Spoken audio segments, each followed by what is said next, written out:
Asante sana. Waandishi wa habari, kwanza niwakaribishe sana ofisini. Mimi kwa jina naitwa Frank George Mwakajoka, ni mbunge wa jimbo la Tunduma.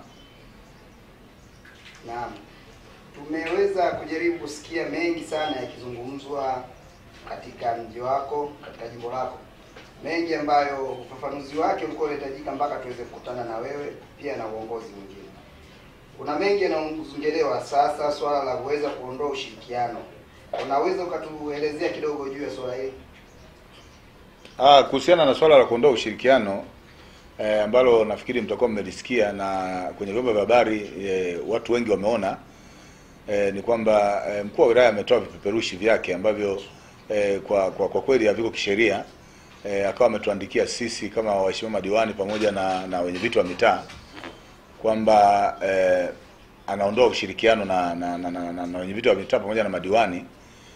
Kwa kweli jambo hili tunafikiri ikumbukwe tu kwamba mkuu wa wilaya akiondoa ushirikiano kwa madiwani na wenye viti, tafsiri yake ni kwamba ameondoa ushirikiano na wananchi wa mji wa Tunduma, kwa sababu madiwani pamoja na wenye viti ni wawakilishi wa mheshimiwa, ni wawakilishi wa wananchi, na kama ni wawakilishi wa wananchi, tafsiri yake ni kwamba ni lazima kama anataka anawahudumia wananchi hapa, ni lazima hakikisha kwamba anashirikiana na viongozi hao ambao wapo wa wananchi, na akishatoa tu tamko la kwamba ameondoa ushirikiano na viongozi hao wa wananchi, tafsiri yake ni kwamba ameondoa ushirikiano tayari na wananchi wa mji wa Tunduma. Hasa tunachofikiria tunafikiria tu kwamba hili jambo si hatujalichukulia kwa uzito kama viongozi wa mji wa Tunduma kwamba eti ameondoa, kwa sababu haliko kisheria, kwa sababu haiwezekani na haijawahi kutokea, na hakuna sheria yoyote ambayo inampa mamlaka mkuu wa wilaya kuagiza au kuondoa ushirikiano na viongozi. Hayo anafanya kama vile ni matamko yake ambayo kwa kweli hayana madhara yote kwa wananchi wa mji wa Tunduma, kwa sababu hayako kisheria. Lakini tunasema matamko haya ni vizuri akayafuta mara moja, kwa sababu hayataweza kusaidia maendeleo ya mji wa Tunduma. Naam, katika swala hilo kama unaweza kusema kwamba ni swala ambalo sio kisheria, lakini kinachoonekana kinaendelea mpaka sasa, ofisi ambazo ni za wenye viti wa mtaa ambazo zimejengwa na wananchi na kwa gharama za wananchi, lakini kwa sasa wenye viti wa mitaa wanaondolewa na wanakaa mbali. Sasa hilo huoni kwamba linaweza kuleta madhara pia kwa wananchi, kwa sababu watapohitaji huduma ya mwenyekiti wa mtaa ambaye ndiye kama kiongozi wao mkuu anayewatambua, haipatikani huduma kama hiyo? Sasa hayo ndio madhara ya kutoa matamko ambayo sio ya kisheria. Matamko ambayo sio ya kisheria mara nyingi yana madhara makubwa. Ndio kama unavyojaribu kuzungumza kwamba zile ofisi wamejenga wananchi wenyewe, na ofisi nyingi wamepanga waheshimiwa wenye viti na madiwani. Sasa kama diwani ameshapanga ofisi na mtendaji hana ofisi, ukimwambia kwamba huna ushirikiano na diwani au huna ushirikiano na mwenyekiti, tafsiri yake ni kwamba inabidi maana mtendaji aondoke kwenye ile ofisi akatafute ofisi nyingine. Umeona? Kwa hiyo kuna matatizo makubwa sana ambayo yanaweza kujitokeza hapo, kwamba wananchi wanaweza kumhitaji mtendaji wakamkosa kwa sababu tayari mwenyekiti amemuondoa au diwani amemuondoa mtendaji kwenye ile ofisi ambayo anailipia mwenyewe na amepanga mwenyewe. Kwa hiyo kuna madhara makubwa. Kwa hiyo kama viongozi wanatakiwa waangalie sana wanapotoa matamko haya, wajaribu kupima na kuona kwamba ni namna gani ambavyo wananchi wanaweza kaathirika. Na ninaamini kabisa kwamba mkuu wa wilaya yuko kwa mujibu wa sheria na taratibu, na anamwakilisha Mheshimiwa Rais, na Mheshimiwa Rais kwenye mji wa Tunduma alipata kura pia, wananchi wa Tunduma walimpigia kura wakamchagua pia. Na sasa wananchi hawa baada ya kuonekana kwamba wameshachagua serikali, Rais ameamua kuteua viongozi kama mwenyekiti, kama mkuu wa wilaya pamoja na mkuu wa mkoa, na badala yake sasa mkuu wa wilaya anaanza kufanya haya ambayo kwa kweli hayastahili kwa kweli na hayako kisheria. Na sisi tunaendelea kuishauri serikali kwamba hakikisha kwamba wanafanyia jambo hili haraka ili shughuli ziendelee kama kawaida kwenye mji wetu wa Tunduma, kwa sababu linaweza likaharibu uhusiano wa wananchi na mkuu wa wilaya, kwa sababu sisi kama madiwani au kama wenye viti wa mitaa wakiamua leo kwamba wafanye mikutano katika maeneo yao yote, waseme jamani, sisi mkuu wa wilaya ameondoa ushirikiano na sisi, tafsiri yake ni kwamba wanataka sasa mkuu wa wilaya, ina maana asikutane kabisa na wananchi. Sasa jambo ambalo haliwezekani kabisa. Mkuu wa wilaya yupo kwa mujibu wa sheria na anatakiwa pia aendelee kushirikiana na viongozi waliopo ili aweze kuwafikia wananchi ambao wamewachagua viongozi ambao anawakatai mwenyewe. Labda turudi hapo kwamba inasemekana kwamba mkuu wa wilaya alichokifanya ametekeleza kile ambacho nyinyi mlikuwa mkiamua, kwamba nyinyi mlivunja ushirikiano na yeye kama serikali, na yeye amefanya kile ambacho mlikuwa mnataka nyinyi. Kwanza nataka tukuambie tu kweli, mwandishi wa habari, ni kwamba sisi hatujawahi kutamka kwamba tumevunja ushirikiano na serikali. Sisi tulichokisema ni kwamba kutokana na tabia ambayo alikuwa anaendelea nayo mkuu wa wilaya, kwanza ya kuwalinda wezi ambao tayari wameiba mapato ya mji wa Tunduma. Kwenye chanzo cha custom peke yake, chanzo kimoja tu cha custom peke yake, kuna upotevu wa milioni 232 ambazo hizo fedha zimekusanywa tayari, lakini hazijafika kwenye mapato ya halmashauri ya mji wa Tunduma. Hizo ni fedha taslimu ambazo tunajua kabisa kwamba zimekusanywa, lakini kuna watu wameshaiba. Na sisi kwa makusudi mazima, baada ya kufanya ukaguzi ule, tulitarajia kabisa kwamba mkuu wa wilaya angeweza kutoa supporta kubwa kweli kwetu, kuhakikisha kwamba anaunda kamati na yeye ndogo ya kuhakikisha kwamba anafanya uchunguzi, lakini jambo hilo kulifanya. Lakini pia yako mambo ambayo alikuwa anafanya kuingilia bajeti yetu ya mji wa Tunduma. Na kwa mujibu wa sheria ya bajeti ya mwaka 2015, bajeti ikishapitishwa na bunge, mtu wa kuweza kubadilisha matumizi haya, hata mheshimiwa waziri mwenye dhamana haruhusi kubadilisha matumizi hayo. Kwa mtu mwenye dhamana peke yake kubadilisha matumizi ya bajeti hiyo, ina maana inabidi rudi tena bungeni ikafanywa mabadiliko. Zamani halmashauri zilikuwa zinakaa, kamati ya fedha inakaa, inafanya mabadiliko, wanapeleka kwenye baraza linaridhia, baadaye bajeti ile inakuwa imeshapitishwa hivyo. Lakini sasa hivi kwa sheria ya mwaka 2015 kwa mwenendo wa bajeti, ina maana tayari bajeti ikishapitishwa na bunge, hakuna mtu yeyote anaweza kubadilisha matumizi hayo. Kwa hiyo kuna miradi mbalimbali ambayo tulipitisha. Tukupe mfano tu, kuna mradi wa ujenzi wa uwanja wa mpira wa maporomoko, ambaye hata mheshimiwa waziri mkuu wakati anakuja, alipokuja uwanjani pale, afisa wa ardhi alisimamishwa pale baada ya kuona waziri mkuu ameona mabango mengi yakidai uwanja, na yeye alikiri kwamba uwanja wa maporomoko uko tayari. Na sisi baada ya kuona kwamba kwetu ni kipaumbele kutokana na vijana wengi kutaka kucheza mpira kwenye mji wa Tunduma, tuliamua kuweka kwenye bajeti ya mwaka 2017-18. Kwa hiyo yuko kwenye bajeti. Lakini pia kuna kazi nyingine ambayo tunataka kuifanya kwenye mji wa Tunduma, kujenga stendi. Kwenye mji wa Tunduma, nyewe waandishi wa habari mnajua hatuna stendi ya kudumu. Tukaona tuanzishe chanzo kikubwa kabisa cha mapato kwenye mji wa Tunduma, tujenge stendi, lakini pia tuwahudumie wananchi wetu. Kwa hiyo tukaamua tuingize kwenye bajeti kama kipaumbele kuhakikisha kwamba tunajenga stendi kwenye eneo la Makambini, ambapo tunapaki malori sasa hivi pale. Na mchakato wa uanzishaji wa ile stendi, watu wa ardhi wamefika pale, wameenda watu wa mpango miji, wamepima vibanda pale, wakapima lile eneo, wakaliweka vizuri, na baadaye tukawatangazia wanatunduma kwamba lile eneo tutajenga stendi ya mji wa Tunduma. Na tukaomba watu wengine waanze kuomba vibanda kwa ajili ya kujenga vibanda vya kuzunguka lile eneo, na wananchi wa Tunduma waliitikia, wakaomba wengi, lakini waliopata pia wameshapata vile vibanda na wameshalipa zile fedha ambazo tulikuwa tunazitarajia na zimeshaingia kwenye mfuko wa halmashauri. Lakini mkuu wa wilaya anaingilia, anasema kwamba jambo hili lisiendelee, anataka pale aweke shule. Mkienda leo waandishi wa habari pale, mtakuta kuna baa zaidi ya 15, lakini pia kuna guest, lakini pia pale kuna soko limezunguka pale. Sasa tunashangaa mkuu wa wilaya hawezi kuona hata haya. Maana jambo hili sio la kuelezwa, ni kuliona tu kwamba hili si mazingira mazuri ya kuweza kuanzisha shule. Kwa hiyo haya ni mambo ambayo anaendelea kuingilia bajeti ya mji wa Tunduma, na hiki ndio kitu ambacho mwenyekiti baada ya kuona kwamba imefikia kiwango hicho alitamka tu kwamba kwa kweli mkuu wetu wa wilaya ambaye ni Irando anaondoa ushirikiano kwa Irando. Hakusema mkuu, hakusema kwamba anaondoa ushirikiano wa serikali. Serikali tunaitambua na tunajua mkuu wa wilaya anakuwa kwenye maeneo yetu, kwenye wilaya yetu kwa mujibu wa sheria. Kwa hiyo si kwamba tunajua kwamba eti mkuu wa wilaya labda amekuja tu kama kuzuka, hapana. Amekuja kwa mujibu wa sheria na sisi tunatambua hivyo. Yuko mkuu wa mkoa tunashirikiana naye vizuri, na wengine waheshimiwa mawaziri wakija hapa tunashirikiana nao vizuri, na watumishi wote wa mji wa Tunduma, mkurugenzi na wengine tunashirikiana nao vizuri. Kwa hiyo tatizo ilikuwa ni hili la mkuu wa wilaya kuingilia bajeti ya mji wa Tunduma na mipango mbalimbali ambayo inaendelea kwenye mji wetu wa Tunduma. Naam, katika swala hilo la bajeti aliyoikataa mkuu wa wilaya na kuipinga kama ulivyoelezea, ni bajeti elekezi au bajeti inayotakiwa itekelezwe, yani kwamba ishaombwa na imerejea kwa ajili ya kuitekeleza, au ilikuwa ndio katika harakati ya maombi? Labda niseme tu mwandishi wa habari, mchakato wa bajeti una hatua nyingi. Kwanza bajeti zinaanza kwenye mitaa. Mitaa inapendekeza vipaumbele, baada ya kupendekeza mitaa, baadaye wanakwenda kwenye ODC. Wakishapeleka kwenye ODC, wale watendaji wa mitaa, vikao vya ODC vinakaliwa. Wakishakaa vile vikao wanaamua, na baada ya vile vikao vya ODC inakuja kwenye halmashauri. Halmashauri inapitisha ile bajeti, ikishatoka hapo inakwenda kwenye vikao vya DCC vya wilaya, ambavyo mkuu wa wilaya pia ni mwenyekiti wa hicho kikao. Inapita kule bajeti, mkuu wa wilaya anaona kabisa vipaumbele vilivyotoka kwenye halmashauri. Ikishatoka hapo inakwenda kwenye vikao vya RCC vya mkoa. Kwa Kwa hiyo mkoa unaona kabisa bajeti ambayo imepitishwa, na kama kuna ushauri wowote wanatoa ushauri pale. Baada ya hapo ikienda bungeni inakuwa ni kazi ya bunge. Bunge ikishapitisha, kwa hiyo hakuna mtu yeyote anaweza kubadilisha tena ile bajeti. Ile bajeti inatakiwa itekelezwe kama ambavyo bunge limepitisha. Na kama kuna mabadiliko yoyote yanataka kufanyika, ina maana kwamba bajeti ile itarudishwa tena bungeni kwenda kufanya mabadiliko. Kwa hiyo yote haya mkuu wa wilaya baada ya kuona anavunja taratibu na sheria, anaendelea kutucheleweshea maendeleo kwenye mji wa Tunduma, lakini pia anaonyesha kabisa anahujumu halmashauri ya mji wa Tunduma kwa kuwasimamia hao walowezi. Kwa hiyo mwenyekiti aliamua kutoa tamko la kuto kushirikiana na mkuu wa wilaya mpaka jirekebishe. Lakini mwenyekiti hakuishia hapo.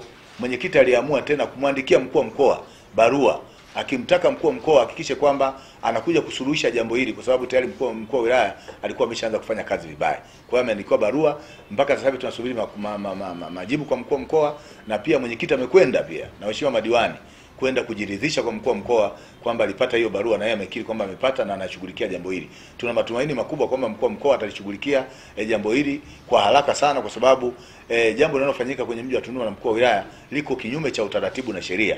Lakini kikubwa ni kwamba kama viongozi wa wananchi na yeye kama mkuu wa wilaya na mkuu wa mkoa, kazi yetu ni moja, ni kuwatumikia wananchi ili kuhakikisha kwamba maendeleo ya wananchi yanasonga mbele. Naam.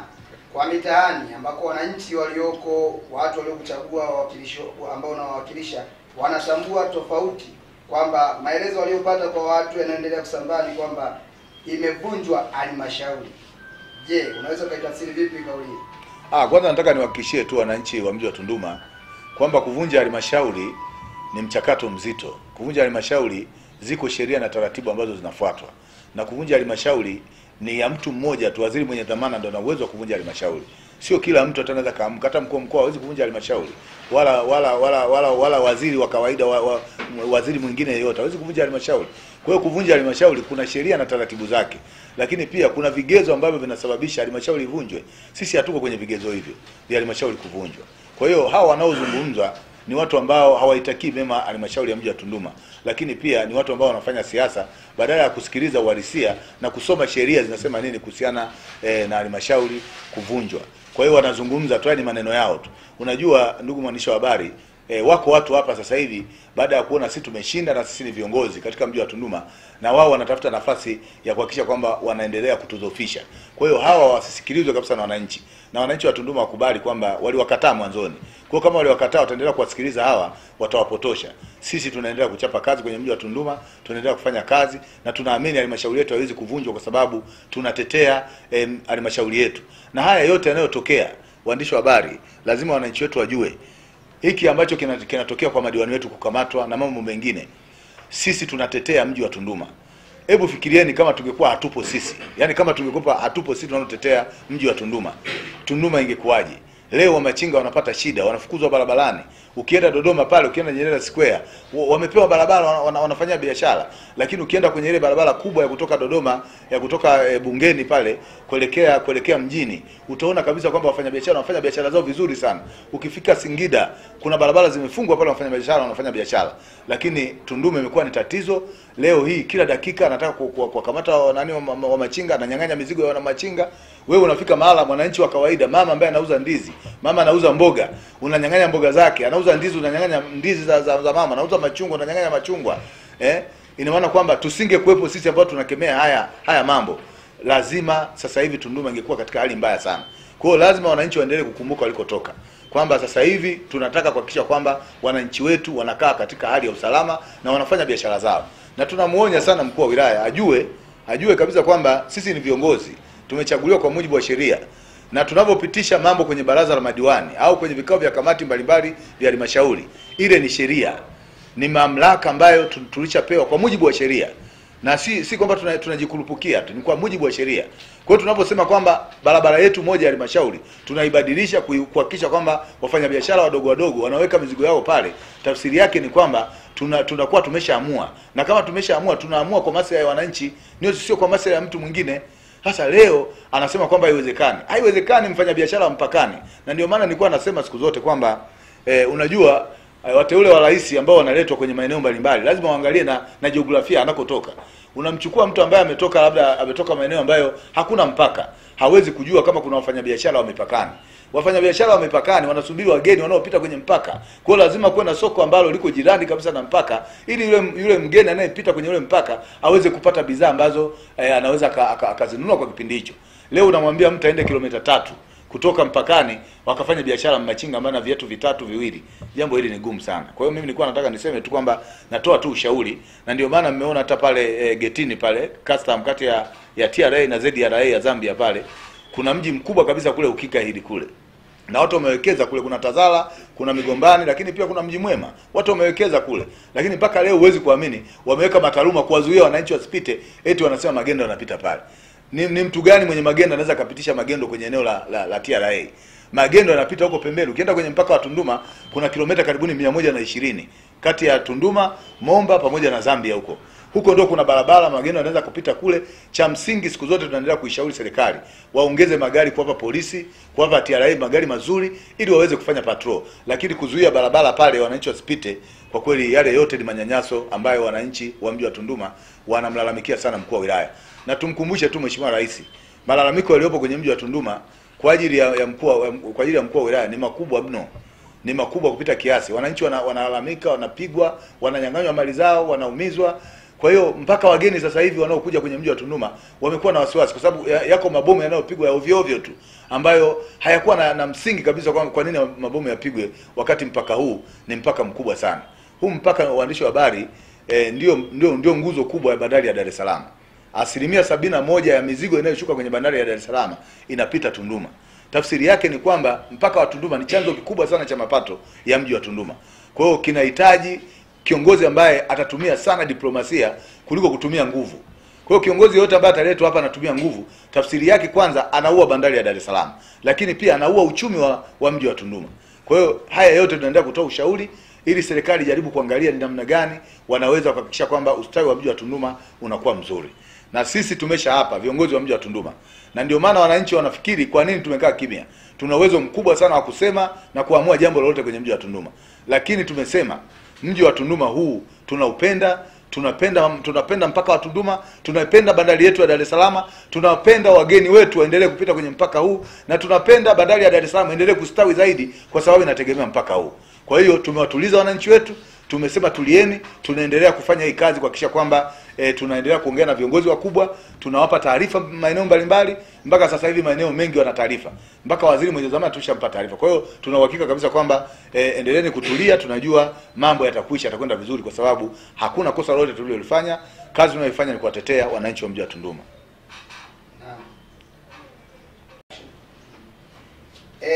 Mheshimiwa, tulitaka tujue sasa, kwa sababu ya hii inayoendelea, hali hiyo anayofanya mkuu wa wilaya na kinachoendelea hapo, unaweza ukatuambia nini madhara yake unayoyaona wewe mpaka sasa, madhara yanayoonekana? Kwanza madhara makubwa sana ambayo yanaonekana mpaka sasa hivi, tumeanza kuwa na wasiwasi na mkuu wa wilaya kwamba anahujumu mji wa Tunduma. Kwa sababu gani? Leo hii huwezi kuamini waheshimiwa madiwani ndio wasimamizi wa shughuli zote za maendeleo kwenye halmashauri kwa mujibu wa sheria. Lakini leo anasema kwamba anamwamrisha mkurugenzi usitishe vikao, wasishirikiane watumishi na madiwani au na wenye vitu wa mitaa. Tafsiri yake ni kwamba hata control ya mapato kwenye mji wa Tunduma tulikuwa na wasiwasi. Na sisi wananchi wametuchagua, nia yao kubwa ni kuhakikisha kwamba tunasimamia shughuli zote za maendeleo kwenye mji wetu wa Tunduma, mapato na matumizi ya mji wa Tunduma. Lakini haya yote hayafanyiki sasa hivi kwa sababu tayari inaonyesha kwamba yuko mtu ambaye anahujumu shughuli hizi. Lakini kingine kikubwa ni kwamba tumeanza kuona hila mbaya katika mji wetu wa Tunduma. Mkuu wa wilaya ameanza kufanya mikutano ya hadhara. Maeneo yote anayofanya mikutano ya hadhara ameanza kukamata waheshimiwa madiwani. Anaagiza diwani fulani akamatwe, diwani fulani akamatwe bila msingi wote. Jambo hili kwa kweli limetuumiza sana. Na niwaambie tu yuko mheshimiwa mmoja anaitwa Jairus Mwandute, diwani wa kata ya Katete. Alikamatwa jana na alikamatwa juzi na kawekwa ndani na baadaye tumemwekea mdhamana hapo polisi. Lakini hamwezi kuamini huyu mheshimiwa diwani wanasema kwamba alikabidhiwa na mtendaji fedha ili zile fedha wakati mtendaji anaondoka yeye aendeleze hizo fedha kufanyia shughuli za maendeleo. Lakini kiukweli iko karatasi hapa yako makabidhiano, na haya makabidhiano yamefanyika mbele ya mkurugenzi wa halmashauri ya mji wa Tunduma. Mheshimiwa nani mtendaji aliyekuwepo kipindi cha nyuma akimkabidhi mtendaji mpya mbele ya mkurugenzi, na makabidhiano yote yamefanyika hapa, na mheshimiwa diwani kwenye taarifa hii hajakabidhiwa fedha yoyote. Fedha iliyokuwa imeonekana haipo ni karibuni shilingi 619,000. Na hii fedha wakati haipo, wakati mheshimiwa diwani anahoji kwenye kile kikao cha makabidhiano, mkurugenzi alisema ataifuatilia kwa maelezo yake. Ukisoma kwenye ukurasa wa pili kwenye taarifa hii, kwenye ukurasa wa pili kipengele cha mwisho pale, mkurugenzi anasema ofisi ya mkurugenzi itahakikisha kwamba inafuatilia pesa hizi shilingi 619,000. Kwa hiyo ni taarifa ambayo alikuwa amejikomiti mwenyewe mkurugenzi kwamba tuachane nayo. Yaani wakati diwani anahoja akasema ataifuatilia mwenyewe, na ndio maana diwani baada ya kuonekana kwamba kile kikao cha makabidhiano kimeisha, aliendelea kumwandikia barua mkurugenzi kuonyesha kwamba ni namna gani mkurugenzi atarejesha hizo fedha ili ziweze kufanya kazi kwenye maeneo ambayo yalikuwa yanahusika. Lakini leo jana tumesikia kwenye taarifa ya habari kwenye vyombo vya habari wanasema kwamba RPC naye RPC kwa kweli amepewa taarifa ambazo si sahihi. RPC wetu wa mkoa wa Songwe anaambia kwamba eti fedha ambazo alichukua mheshimiwa diwani, alikabidhiwa mheshimiwa diwani ni milioni 10, kitu ambacho sicho. Ukienda kule kwenye faili ambalo wamefungua pale polisi pale, anadaiwa 619,000, ndio fedha wanasema walimkabidhi hiyo. Sasa mambo kama haya tunatoa taarifa kwa ajili ya kuwadhalilisha tu watu. Yaani mheshimiwa diwani anadhalilika kwamba amehujumu mapato, wakati mheshimiwa diwani hajahujumu mapato, na mapato haya hakukabidhiwa kabisa. Mapato yamekabidhiwa mbele ya mkurugenzi, na wamekabidhiana kati ya mtendaji na mkurugenzi akiwepo pale, na kilichokuwa kimepungua mkurugenzi amekomiti kwamba atahakikisha kwamba anakifuatilia. Lakini pia kwa mujibu wa sheria, mheshimiwa diwani kazi yake kwanza sio mkaguzi wa miradi, kazi yake ni msimamizi wa miradi. Lakini kikubwa mheshimiwa diwani, mtu ambaye ni mtekelezaji wa shughuli za maendeleo kwenye maeneo yale ni afisa mtendaji. Leo afisa mtendaji ameachwa. Leo jana alikuja polisi pala kanywa na chai akaondoka, lakini mheshimiwa diwani akawekwa ndani. Sasa tunashangaa mtu ambaye anatuhumiwa kwa wizi anafika polisi anaondoka, wala hawekwi hata ndani. Lakini diwani ambaye hahusiki na chochote, hana tuhuma yoyote, anachukuliwa na kuwekwa ndani. Na tumeshapata taarifa kwamba mkuu wa wilaya anatengeneza watu kwenye mikutano. Yaani mikutano yake anayozunguka anatengeneza watu kwamba njioneni watu fulani muulize maswali haya. Nia yake ni kuwadhalilisha madiwani na kuhakikisha kwamba wananchi wasiwaamini wa madiwani. Tunampa taarifa. Anaendelea kukimaliza chama hiki na anaendelea kuhakikisha kwamba anaondoa imani kwenye serikali hii ambayo ametumwa kuisimamia na kusimamia sera za serikali hii ili wananchi waipende serikali hii. Kwa hiyo tunachotaka kusema ni kwamba wale wote anaowatuma tumeshapata taarifa zake, aendelee kuwatuma hivyo hivyo, lakini ataendelea kushindwa kwa sababu hakuna kitu ambacho anakifanya ambacho ni cha haki. Anafanya jambo ambalo anaendelea kuwaonea waheshimiwa madiwani, na sisi tutashinda. Siku zote wanasema uovu haujawahi kushinda ukweli. Ukweli utabaki umesimama hata ingekuwa namna gani. Ukweli utasimama siku zote. Kwa hiyo madiwani wengi wamekamatwa, kuna madiwani 3 wamekamatwa mpaka sasa hivi, na hakuna hadithi yoyote ambayo tunafikiri madiwani wetu wamekosea. Yuko diwani wa Chapwa bwana Shija Aonga amekamatwa mpaka sasa hivi yuko pale ndani, lakini mheshimiwa Shija yeye sio mtia saini wa kaunti ya nani ya kijiji cha Chapwa, ya mtaa wa Chapwa, lakini mpaka leo huwezi kuamini amekamatwa. Anasema kwamba alipewa milioni 6. Milioni 6 ziko hapa alizopewa. Yeye anasema kwamba alichokifanya zile fedha walienda kutoa wale watia saini na walimkabidhi mtendaji. Mtendaji alianza kujenga choo pale, na choo kipo, tumeenda kuhakikisha choo kipo kimejengwa na mtendaji. Eti tatizo ni kwa nini alikuwa anakwenda kusimama pale. Sasa kama diwani kazi yako ni kuhakikisha kwamba kazi inafanyika vizuri ya kiwango kinachotakiwa. Sasa diwani kwenda kusimama pale sio kosa. Sasa hilo linampeleka diwani pale. Hakuna chochote kinachoendelea. Kwa hiyo anaendelea kuvuruga amani kwenye mji wa Tunduma, na anaendelea kuvuruga viongozi. Lakini pia akujua kwamba avurugi wa viongozi, anavuruga wananchi. Aenda kaulize kula walizopata hao viongozi. Hawa madiwani wamepata kula nyingi sana. Mimi mwenyewe mbunge nimepata kula nyingi sana. Sasa kile kitendo cha kuendelea kuwasumbua, tafsiri yake anawasumbua wananchi. Sasa asije akafika mahala wananchi wakaondoa tena ushirikiano kwake, alafu baadaye akaanza kutulaumu kwamba tumewahamasisha wananchi waondoe ushirikiano kwake. Sisi tunajua kabisa kwamba yuko kwa mujibu wa sheria kama mkuu wa wilaya, lakini pia afate sheria na afate utaratibu unaotakiwa. Aheshimu pia viongozi wenzake, lakini pia afate utawala wa sheria na utawala bora. Mheshimiwa, pia kuna habari ambazo zinaendelea kusikika kama kawaida zinazohusiana na kwamba kuna failure ya ukusanyaji wa mapato ambayo wamejaribu kulinganisha takwimu za Momba na huku, na kuonekana kwamba huku kumetokea failure kubwa sana. Unalizungumziaje juu ya swala hili? Jambo la makusanyo ya mapato sisi kwetu ni jambo muhimu sana kuliko jambo lolote, kwa sababu tunajua tukikusanya mapato ndio tutafanya maendeleo ya wananchi. Na unachokizungumza ni kweli, mpaka sasa hivi tuna asilimia 55 kwenye taarifa ya fedha ya mji wa Tunduma ambayo mpaka sasa hivi haijafungwa ya mwaka 2016-17, na mwenyekiti alimwandikia juzi tu barua mkurugenzi kwamba aitishe hiyo taarifa haraka, aitishe hicho kikao haraka cha kamati ya fedha na baraza kwa ujumla, ili kuhakikisha kwamba tunakaa kikao cha kufunga mwaka wa 2016-17, ili sasa mkaguzi wa nje CAG akipita aje afanye ukaguzi vizuri. Na kikao hicho kiliitishwa mara ya kwanza, lakini ilionekana kwamba hakuna taarifa yoyote ya mwezi kota ya 4. Sasa huwezi kufanya kikao cha kufunga mwaka bila taarifa ya kota ya 4. Walikuwa wameleta kota ya 3. Sasa tukaona kwamba tukajenga hoja kwenye kikao, na Alasi alikuwepo na akakubali kwamba kikao kiweze kuitishwa, kiweze kufanyika wakati ile kota ya 4 au robo ya 4 haipo. Kwa hiyo wakasema mpaka robo ya 4 itakapokuwa imeshakamilika ndio muitishe kikao. Hicho kikao mpaka sasa hivi hakijaitishwa. Na hakijaitishwa kwa sababu mkuu wa wilaya pia alikataza kwamba hicho kikao kisiitishwe. Kwa barua, tunayo barua iko hapa ambayo meya alimwandikia mkurugenzi, na mkurugenzi amerudisha majibu kwamba hicho kikao kisiitishwe. Sasa tunashangaa sana, maana ni mambo mazito hayo. Ndio maana tunapata wasiwasi kwamba inawezekana kuna njama ambazo zinafanyika kwenye halmashauri yetu zidi kwa ajili inafanyika na mkuu wa wilaya pamoja na baadhi ya viongozi wengine ambao hatuwezi kuwafahamu sisi, kwamba ni kwa nini hawataki tufanye kikao hicho cha kufunga mwaka. Lakini pia niseme tu kwamba mapato haya ambayo ni asilimia 55 ambayo tunayo kwenye mji wa Tunduma, sisi hatukubaliani nayo kabisa, kwamba ndiyo tuliyokusanya, na tumewaambia kwamba tumekuta chanzo kimoja tu. Kuna karibuni milioni 232 ambazo zimepotea, ambazo tunajua kabisa kwamba hizi wameiba watumishi wa halmashauri, na tuliagiza kwamba watumishi wa halmashauri wote ambao wamefanya ufisadi katika chanzo hiki basi wachukuliwe hatua, wajieleze, lakini pia wachukuliwe hatua, lakini jambo hilo halijafanyika.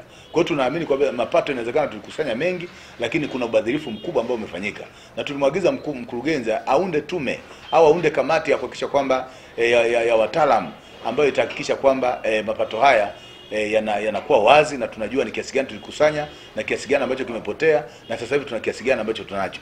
Kwa hiyo kama chanzo kimoja mnakuwa na shoti ya milioni 232, tafsiri yake ni kwamba vyanzo vingi sana ambavyo inawezekana vimesha ambavyo wamevitumia vibaya au wametumia matumizi vibaya tofauti na ambavyo ilikuwa inatakiwa. Kwa hiyo nilikuwa nataka niseme tu kwamba sisi hatukubaliani, lakini kikubwa tu tumeomba hata TAMISEMI waunde tume ya kuja kufanya ukaguzi ambao utakuwa ukaguzi thabiti kabisa kwenye vyanzo vyetu vyote, ili kujua ni makusanyo kiasi gani yalifanyika kwenye mji wa Tunduma. Sisi peke yetu tu madiwani tumefanya ukaguzi kidogo tu hapo TRA, tukapata hasara hiyo ya milioni 232. Kwa hiyo tunaamini kabisa kwamba tulikuwa tumekusanya fedha nyingi, lakini kuna watumishi ambao hawaitakii mema halmashauri ya mji wa Tunduma, wamechota fedha, wametumia fedha vibaya, na ndio maana mapato hayo yako namna hiyo. Hebu tupe tafsiri ya swala la ukusanyaji wa mapato vizuri kiundani zaidi mheshimiwa. Ni kwamba ukusanyaji wa mapato mwaka 2016-17 serikali ilipitisha sheria ya kufanya majaribio ya halmashauri 31 Tanzania kuhakikisha kwamba mapato haya yanakusanywa na serikali yenyewe au na watumishi wa halmashauri katika halmashauri husika. Jambo hili ni jambo ambalo kwa kweli ni kigezo kimojawapo ambacho tunaweza tukasema ni sababu pia ya kuona mapato yanashuka. Lakini na tunasema hivyo kwa sababu gani? Tunduma tulikuwa na watumishi wachache. Sasa tulikuwa ni mamlaka mji mdogo, na watumishi waliohama kutoka kwenye mamlaka mji mdogo kuja kwenye halmashauri walikuwa ni watumishi hao. Kwa hiyo hata uwezekano wa kwamba tungeweza kukusanya tufikisha 100% ilikuwa ni vigumu, pamoja na kuona kwamba pamoja na kukataa, yani kwamba haya mapungufu, yani au hili gap ambalo lipo kati kati ya makisio lakini pia na makusanyo. Tunajua kabisa kwamba kweli kuna ufisadi umefanyika, lakini pia serikali kitendo cha kusema kwamba makusanyo yote yafanyike na watumishi kwa kweli kiliturudisha sana nyuma kwenye mji wa Tunduma. Na tukumbuke kabisa ndugu zangu waandishi wa habari, sisi bajeti yetu ilikuwa bilioni 3 na milioni 900. Ndio bajeti yetu ambayo tulitenga mwaka 2016-17. Lakini fedha tulikusanya karibuni bilioni 2 na kama milioni 200 na kidogo. Ndio fedha ambazo tumekusanya kwa mwaka mzima. Kwa hiyo tunafika mara wanatufananisha, ni kweli kiuhasibu unavyozungumzia makisio na mapato, wanasema Momba amekusanya zaidi kuliko sisi. Ni kweli wao walitenga kwamba angeweza kusanya milioni 800, wamekusanya fedha kiasi hizo, lakini sisi tulikusudia kukusanya bilioni 4, bilioni 3.9, tukakusanya bilioni 2.2. Kwa hiyo kikubwa tu ni kwamba haya mapato kushuka, hiyo pia sababu ya serikali kutokufanya utafiti kwenye halmashauri mbalimbali, kijiografia za halmashauri na hali ya halmashauri iliyopo, na kujaribu kuangalia watumishi waliopo kwenye halmashauri ambao wangeweza kukusanya vizuri mapato mpaka kufikia kiwango cha 100%. Kwa hiyo hayo ndio zilikuwa sababu kubwa za sisi kukusanya mapato kidogo kwenye mji wa Tunduma, lakini kikubwa ni ubadhirifu. Tunaomba tu serikali iweze kuitisha ukaguzi maalumu kwenye mji wa Tunduma ili tuone vyanzo vyetu kwa nini mwaka 2016-17 kwa nini hatuweza kufikisha 100%, na watumishi wetu tumewaambia wajieleze. Kwa hiyo mpango wetu na azimio letu litaendelea kama ambavyo tumeliazimia katika vikao halali vya halmashauri ya mji wa Tunduma. Lakini pia la mwisho kabisa ni waombe sana viongozi wa Chama cha Mapinduzi. Tunajua kabisa wanafanya majukumu yao kama viongozi wa chama na wana wajibu wa kufanya kazi hiyo kwenye chama chao, lakini wasiwapotoshe wananchi. Kitendo cha kuambia wananchi kwamba madiwani walikaa na mkuu wa mkoa wakakubaliana kwamba wananchi watoke barabarani waende si wapi, si kweli. Na wasijifanye kwamba wanawapenda sana Wanatunduma kuliko sisi. Sisi tunawathamini zaidi kuliko wao wanavyoweza kuwathamini, kwa sababu wao wametuchagua, wametupa madaraka na mamlaka. Tunawathamini na tunawapenda sana wananchi wa Tunduma. Kwa hiyo hatuwezi kuwanyanyasa hata siku moja wananchi wa Tunduma. Wao wenyewe wameungana na mkuu wa wilaya, wamekaa hapa wanafanya siasa. Sisi tumeteua barabara hii, barabara kutoka kutoka Silverstone mpaka maeneo ya Afrikana, kwamba tuwaweke wa machinga wetu wafanye biashara pale ndogo ndogo, lakini wao wamekaa wanasema haiwezekani. Wao ndio wanaokaa vikao vya ndani kuhujumu mji wa Tunduma, wakimshauri vibaya mkuu wa wilaya, na yeye mkuu wa wilaya amekubali kuingia kingi kwa viongozi wa Chama cha Mapinduzi hapa wanashauri vibaya, na ndio maana hali inakuwa mbaya. Kwa hiyo tunaomba sana, hata kama wanafanya siasa wafanye siasa, lakini wao wanazungumza ukweli, na kama hawajui ukweli watuulize, kwa sababu pia ni viongozi wa chama, lakini bado ni wananchi wetu, wako chini yetu. Mimi ni mbunge wao, walinichagua wao wenyewe, wakanipitisha kwa kula nyingi. Kwa kama wana jambo lolote ambalo wanataka kujua, waulize. Yuko mwenyekiti wa halmashauri hapa, walimpitisha wao wenyewe, waje waulize. Yupo makamu meya yuko hapa, waulize, tuwape maelezo, tuwape majibu ya kutosha, ili wanapojaribu kutoa statement kwa wananchi watoe ile ambayo iko sawa sawa. Wasitoe ile ya kufanya tu siasa ili waonekane kwamba wananchi wa Tunduma wadanganywe kiurahisi namna hii. Wamekaa na Chama cha Mapinduzi zaidi ya miaka 52, wanakijua, wanakifahamu na wanajua utendaji wenu wa kazi. Kwa jambo kubwa ni kwamba warudi kwenye misingi. Wakirudi kwenye misingi, labda wananchi wanaweza kafika mara wakawaamini. Kwa hiyo mimi nilikuwa naomba tu kwamba waelewe kabisa kwamba wananchi wa mji wa Tunduma kwa kweli wanaelewa, na ndio maana wametulia, wanatusikiliza sisi viongozi wao tunafanya nini, tunashughulika na nini, na tunaomba watulie kabisa. Mheshimiwa Waziri analifanyia kazi, Mheshimiwa Mkuu wa Mkoa atalifanyia kazi. Kwa hiyo wote hao tunajua kazi inaendelea inafanyika na mambo yatakwenda vizuri kabisa. Naam, la mwisho ni kuhusiana na kwamba katika hili linaloendelea, naamini nyote mpo mnapeperusha bendera pia za vyama ambavyo chama kilichowachagua na chama mnachokitumia ni Chama cha Demokrasia na Maendeleo, ndicho kinachomiliki mji huu, halmashauri hii. Sasa nini tamko la chama kuhusiana na swala hili? Tamko la chama, mimi ni mwenyekiti wa wilaya, yupo mheshimiwa mwenyekiti wa jimbo la mji wa Tunduma. Itakuwa ni vizuri pia mkachukua fursa ya kwenda kumuuliza ili aweze kuzungumzia jimbo lake la mji wa Tunduma, kwa sababu haya matatizo hayako kwenye wilaya yote ya Momba. Kuna baadhi ya maeneo kama Tunduma kuna tatizo kama hili, lakini Momba hakuna tatizo kama hili. Kwa hiyo pia na nyinyi mtapata fursa ya kuonana na mwenyekiti wa jimbo, atazungumza kuhusiana na hali halisi inayojitokeza ili muweze kupata majibu ya chama. Mimi nilikuwa najaribu kuzungumzia hasa kwenye upande wangu kama mbunge wa jimbo la Tunduma, kuhakikisha kwamba wananchi tunawaeleza na tunawatoa wasiwasi kwamba wasiwe na wasiwasi, haya mambo yatakwisha. Sisi tutaendelea kufanya kazi zetu kama kawaida na tunaendelea kuwatumikia kama kawaida, na msio na shida yoyote. Sisi tuko kwa ajili yenu.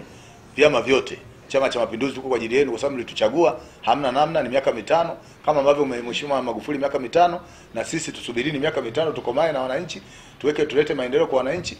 Nyie mtulie, sisi kazi yetu ni kuhakikisha kwamba tunajenga nchi, na nyinyi ikifika kipindi chenu mtakuja kuomba kwa wananchi kama watawaamini, au kama mtaendelea na propaganda hizi, ninaamini wananchi wa Tunduma hawataweza kuamini. Kwa hiyo mimi nafikiri wananchi wangu wote wa mji wa Tunduma, sibagui CCM, Chadema, Kafu, ACT na wengine, wote wako kwangu tu hapa. Mimi ndio mbunge wao.